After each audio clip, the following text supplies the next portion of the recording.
The next talk is by Nick Lane from University College London.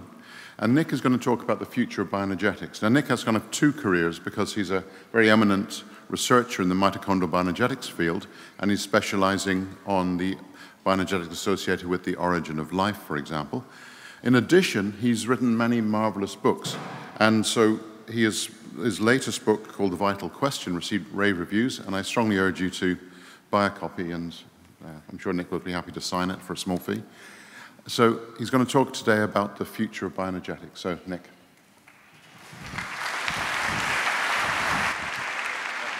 Okay. Thank you very much.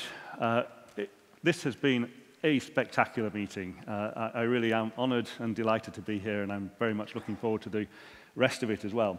So, as everybody, I've been given the title, The Future of Bioenergetics, and I think some people, perhaps Mike, are hoping I'm going to talk a little bit about the origin of life. Well, I'm going to touch on it, but I couldn't find any way, really, of saying that the future of bioenergetics lies in the origin of life. It doesn't. So what I'll do is, as other people have done, I'm going to start in the past, and I'm going to try and structure how I and a few other people are seeing these questions, and then genuinely try and approach what is the future of bioenergetics. So starting with Schrödinger. I read it, it made a big impression on me some years ago, and these 2 points are really what I remember from the book in which I dragged them out. There's two streams, really, in what is life. One of them is the famous stream. It's about genes, and Schrödinger was the first person to introduce the word code script into biology. It was a time of information during the war and cryptology and so on, but he was talking in very modern terms that we still recognize today about chromosomes containing some kind of code script. He's talking about individual development and so on. He also, of course, talked about entropy, and I find that his terms seem archaic to me here. He says life feeds on negative entropy, the device by which an organism maintains itself stationary at a fairly high level of orderliness really consists in continually sucking orderliness from its environment. I really have no idea what he means by that. In a technical sense, as a biochemist, what bit of a cell is sucking orderliness and how is it doing it? He had a footnote, and he said in the footnote, if I'd been catering for physicists alone, I should have let the discussion turn on free energy instead. I rather wish he had. But I have to emphasize as well, we've heard that he predicted essentially that DNA, or the hereditary code, had to be an aperiodic crystal of some sort. This was before the discovery of the structure of DNA, of course. This is also before the discovery of how bioenergetics actually works in cells. So people knew about ATP at that time. What is free energy? In cells, it's really about the energy available to do work, to power work. And ATP is adenosine triphosphate, is usually called the universal energy currency. It's powering everything in cells. That's its structure down at the bottom there. This is what's going on in cell respiration. We are burning food in oxygen, and we're conserving that energy in the form of ATP, and it's that that's driving every change in a protein conformation. Anything that's happening in a cell, anything that's powering work is being powered by ATP.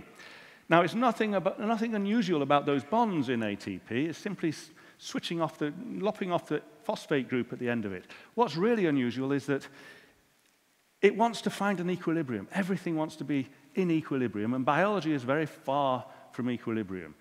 If you just put ATP in solution and left it for a few days, it would almost entirely end up as ADP rather than ATP, or other breakdown products. What we actually see in the cell is that equilibrium has been pushed 10 orders of magnitude, 10 billion-fold away from where it wants to be. There's a force which is trying to push back, drive back. And that's really essentially what's happening in respiration. Now, these are the mitochondria. This is where respiration is taking place. These are the Christie membranes here inside the mitochondria. So when we are burning food in oxygen, that's where it's going on. If you were to spread out all of those membranes from one of us, it would be about 4 football pitches worth of membrane. Now, what's going on in that process? It's roughly like this. This is my cheap Jack PowerPoint cartoon of it. But what we have here is electrons being stripped from food. This is the membrane, symbolizing these membranes here. And they're passing down through some protein complexes embedded in the membrane to oxygen. So we have a current of electrons, in effect, flowing from food to oxygen through this membrane. And this current of electrons is powering the extrusion of protons, so these are the positively charged nuclei of hydrogen atoms, across this membrane. So now we have a kind of a reservoir, if you like, of protons on this side. And then we have this extraordinary machine here, which I'll show you in a moment, the ATP synthase. This is what is driving ATP. It's a flow of protons. The whole thing is really very similar to a hydroelectric power scheme. The protons are like the reservoir, the membrane is like the dam itself, and then the electrical turbine is the ATP synthase. And this is what it looks like. This, we heard yesterday from Ada Yonath about the structure of the ribosome. This is an equally, I would say, amazing, astonishing molecular machine. So John Walker was awarded the Nobel Prize in 1997. Actually, not for the whole structure of this, but really the ATP synthase bit, the bit at the top. But it's a rotating motor. It's an extraordinary machine. And I think if we look to other machines, this is one of the protein complexes in the membrane, which is pumping protons. This was published a few years ago. This is a structure in bacteria from Leo Sazonov, who was in Cambridge at the time. This, I don't think yet we quite know how it works, but it's a little bit like a steam engine with a piston going backwards and forwards. That's a simplification, but this is a more recent version from Judy Hurst in the same place in Cambridge. This is the mammalian version, and it's exactly the same as the bacterial version, but with all these other protein complexes stuffed on top. God knows what most of them are doing. But the basic structure, the basic mechanics has remained the same. This, I think, has been the leading edge, if you like, of bioenergetics over the last 20 or 30 years or so. It's the structures of these molecular machines, how they work at atomic detail so that we know almost atom by atom where things are. And as soon as you see the exact structure, you can begin to understand how it works. So I think this is going to go forward, but perhaps it's now reached its peak. And I will suggest something else perhaps is going to be the future of bioenergetics. And that something else is going to come perhaps from the past. This is Peter Mitchell, who discovered this what he called chemiosmotic coupling, or membrane bioenergetics, with Jennifer Moyle, his lifelong colleague and collaborator. Jennifer Moyle did most of the experiments. Mitchell was a brilliant theoretician, and I'm told he was cat-handed in the lab. But he saw the world in a very different way. There's a lovely quote from Leslie Orgel, who said, "Not since Darwin has biology come up with an idea as counterintuitive as those of, say, Einstein, Heisenberg, or Schrödinger." Now, with Jim Watson sitting here in the audience, Jim, I think, said when he saw the structure of DNA, "It's so pretty, it has to be true." Is that correct? Yes. It's beautiful because it's so intuitive. As soon as you see the structure, you can understand in principle what's going on, how it can be a code, how it can replicate itself. You don't know the details of the code yet, but you know in principle how it works. And it's a revelation and it's beautiful. This was very, very different. Peter Mitchell was talking about the intermediate in bioenergetics being nothing predicted. It turned out to be an electrical charge on a membrane. Nobody thought that would be the case, and nobody really understood why it would be that way. And it took 20 or 30 years before this became generally accepted. It was a period of quite bitter rivalries and arguments known as the Ox-Phos Wars from oxidative phosphorylation. Now, Mitchell himself described himself as a physiologist, and he was coming at it from this question about how cells themselves work. And there's a lovely quote from him in 1957, so Schrödinger period: "I cannot consider the organism without its environment. From a formal point of view, the two may be regarded as equivalent phases." So the inside and the outside of an organism. Think bacteria here. Don't think about yourself. Think about a bacterial cell. May be regarded as equivalent phases between which dynamic contact is maintained by the membranes that separate and link them. So this was before he had come up with this chemiosmotic hypothesis. It's really simple. I mean, probably to oversimplify, but as Dan Dennett was saying yesterday, here's a start. This is roughly what a bacterial cell is doing. And Peter Mitchell was asking, well, how do they keep their outsides different to their insides? It's a simple question. Well, if you want it to be different, you have to pump stuff out. If you don't want it to be inside, if you want the outside to be kept separate, you pump stuff out. It costs energy. You're going against the grain there. You're powering pumps in the membrane, which are specific, which recognize molecules and shove them outside. And what Mitchell realized is, well, if you let that turn around, then you will release energy, and some of that energy can be conserved in the form of ATP in the case of respiration. But it's not only about ATP, it can also drive other forms of work, for example, fixing carbon dioxide to make organic molecules in photosynthesis or other forms. That idea that the inside and the outside are separated by a thin barrier, a thin membrane, and that there are two equivalent phases on other sides, brings the environment into the question of biology in a way that really, I think, nobody else had done. And one person who really picked up on this idea is Mike Russell.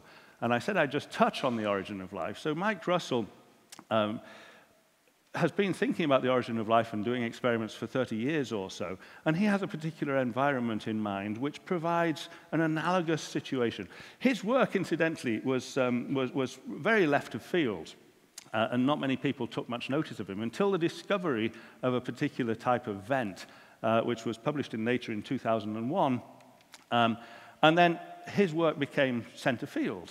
And this was a remarkable feature article in Nature from about 2006, where they called him Naissance Man. And they power shopped him up to look like Erasmus, the Renaissance man. Naissance, of course, meaning the birth of life in this case. So his ideas are now quite mainstream. But it's this in a nutshell. On the right there, you can see what I already showed you, a bacterial cell of some sort. It's got proteins in an organic membrane, and it's got protons outside. It's relatively acidic outside. Proton concentration is a measure of acidity. Inside, it's relatively alkaline.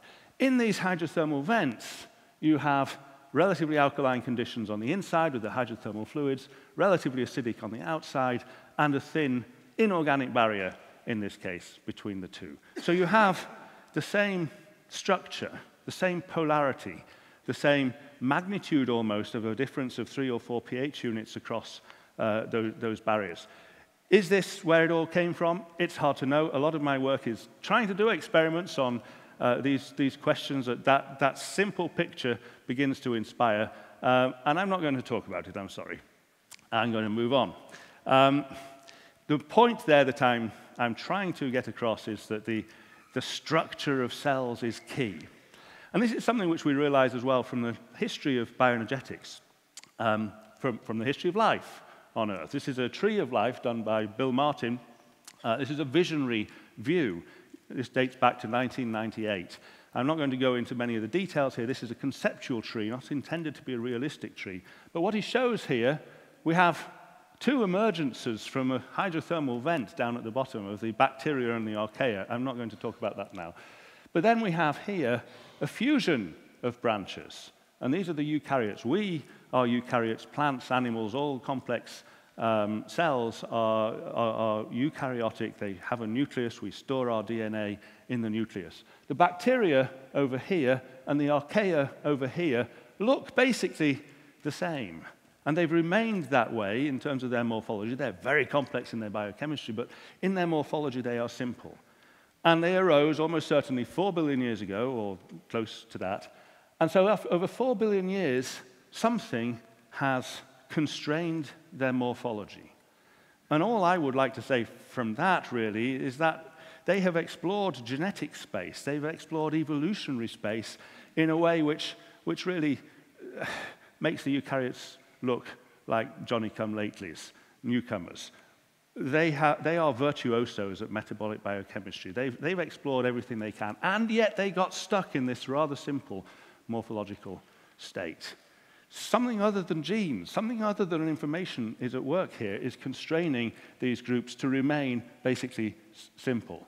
And that something is almost certainly this event here, where two branches in this tree of life fuse together. There's another one you'll notice here. This is the chloroplasts, and this is the mitochondria. The chloroplasts gave rise to algae, gave rise to plants, changed the face of the planet.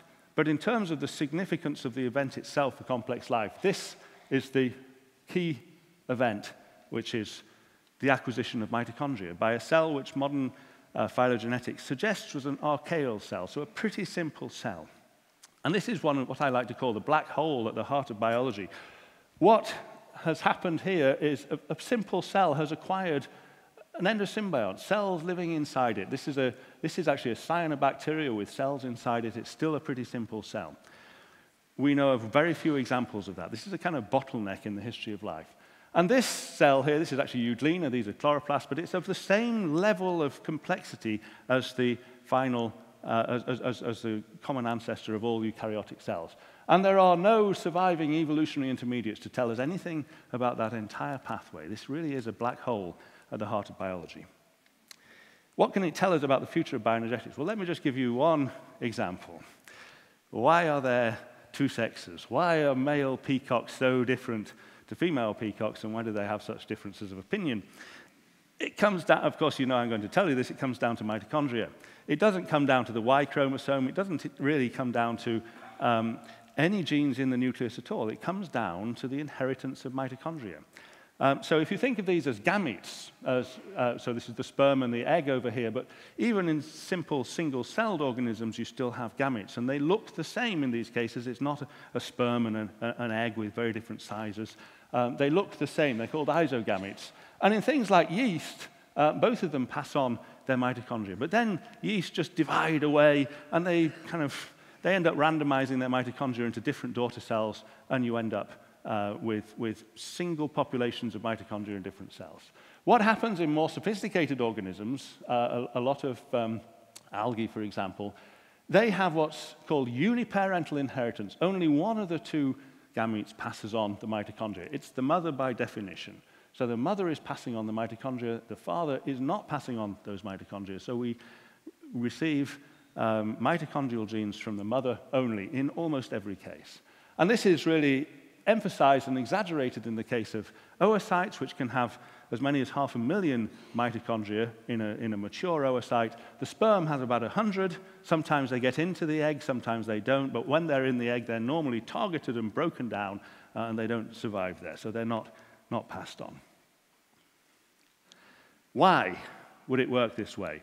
I'm not going to go into the details of this, but this is work with a colleague of mine at UCL, Andrew Pomiankowski. This is mathematical modeling, trying to work out what's going on, but it boils down to a very, very simple concept. It's to do with variation.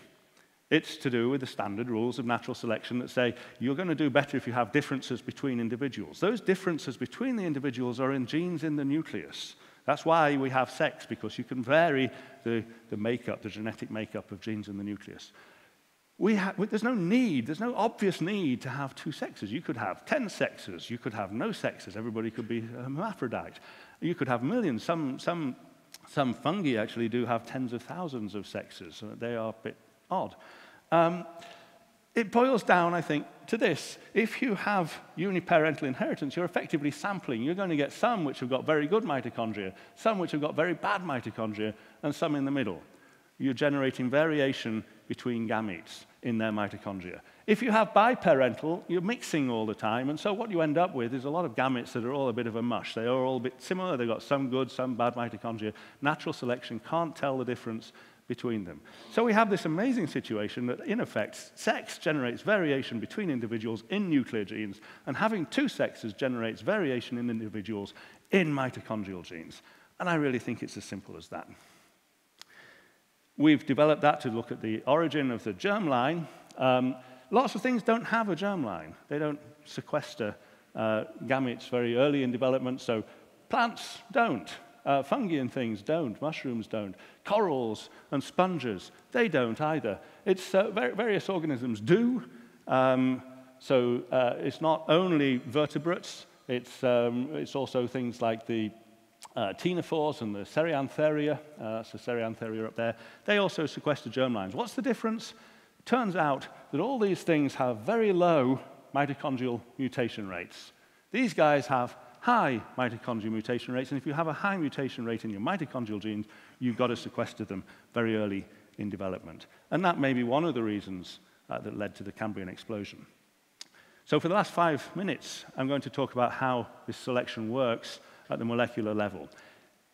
Because there are genes in the mitochondria, we have this peculiar situation that these genes here are encoded by, sorry, these proteins in the membrane are encoded by mitochondrial genes in blue. In yellow, these are proteins which are encoded by genes in the nucleus. And so we have this peculiar situation where it's a mosaic.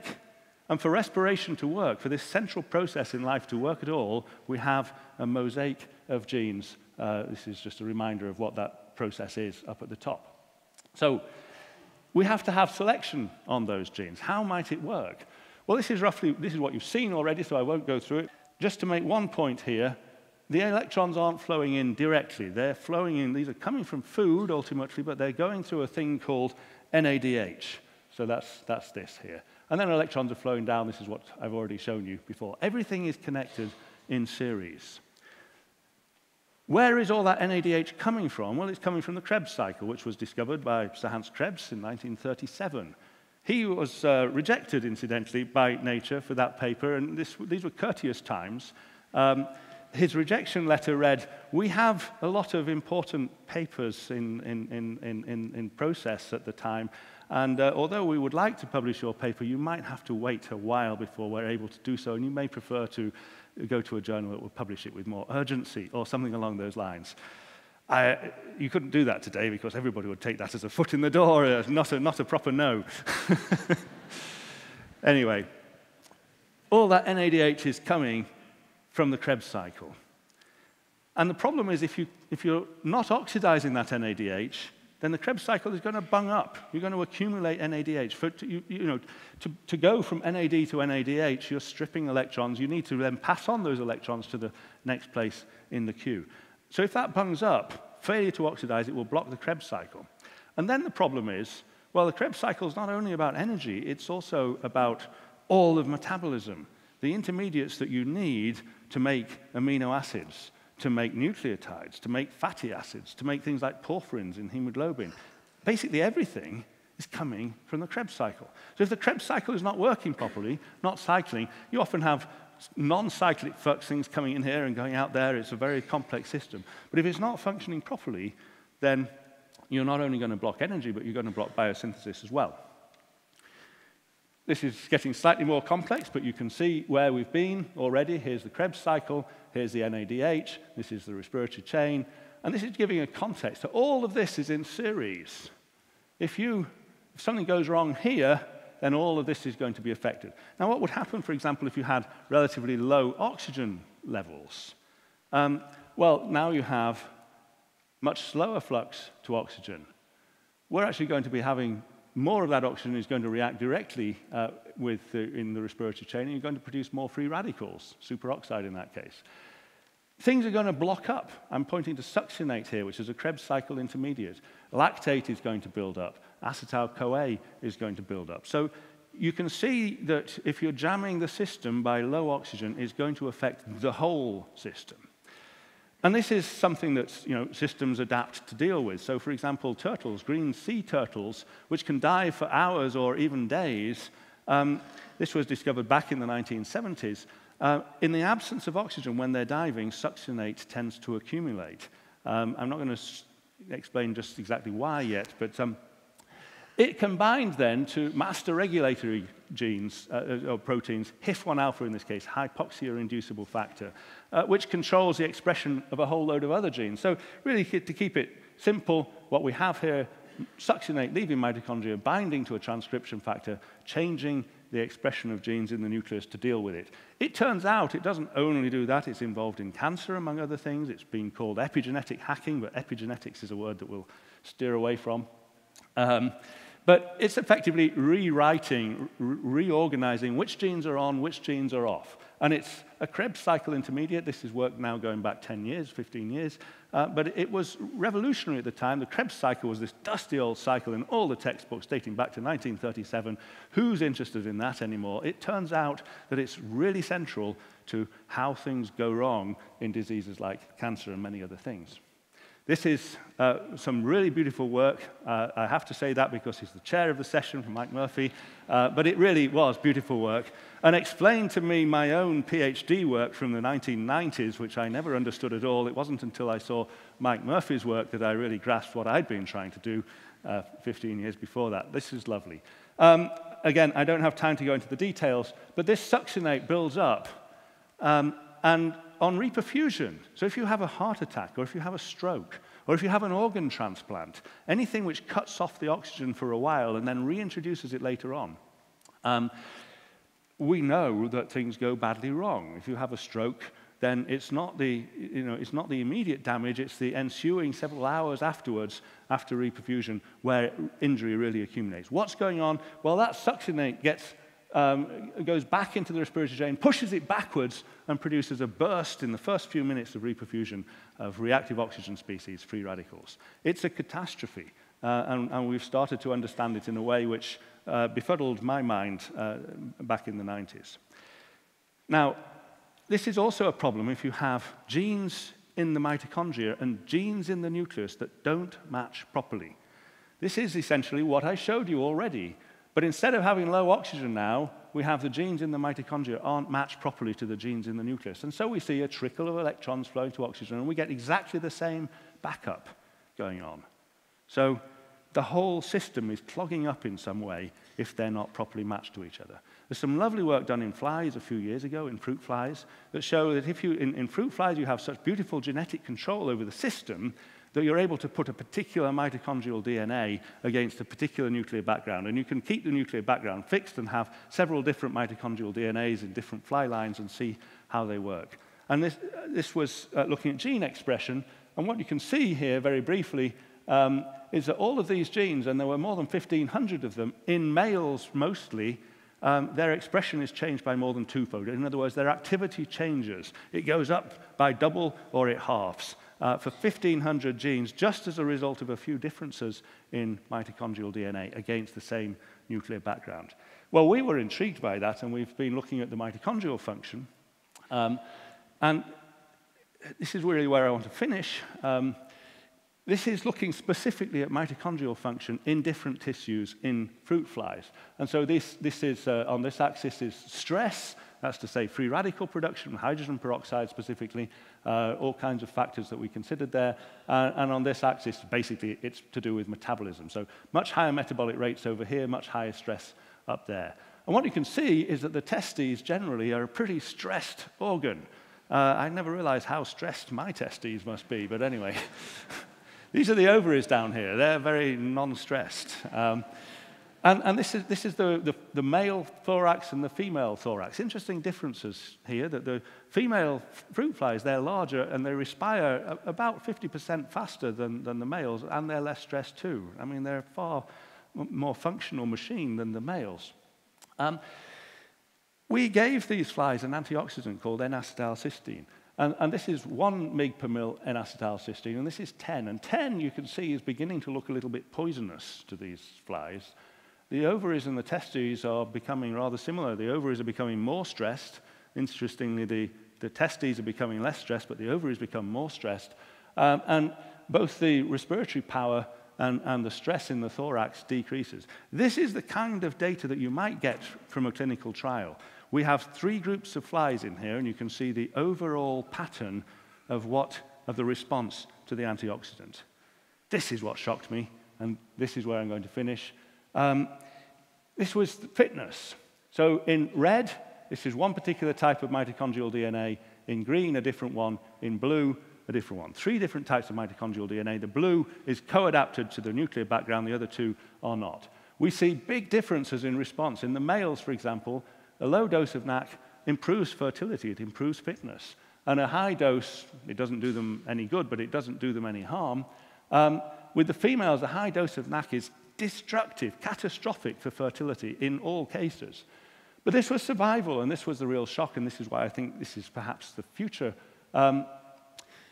What we see here is this group of females dies when you give them NAC. 90% of them died. These guys are not happy, but they're not nearly so bad. The males are all absolutely fine. So there's completely different responses to drugs, which depend on the interactions between the mitochondria and the nucleus, which have been completely overlooked in medical research. If we're thinking about personalized medicine, we've thought in terms of interactions between nuclear genes. Very few people have thought about interactions with mitochondrial genes and how they change.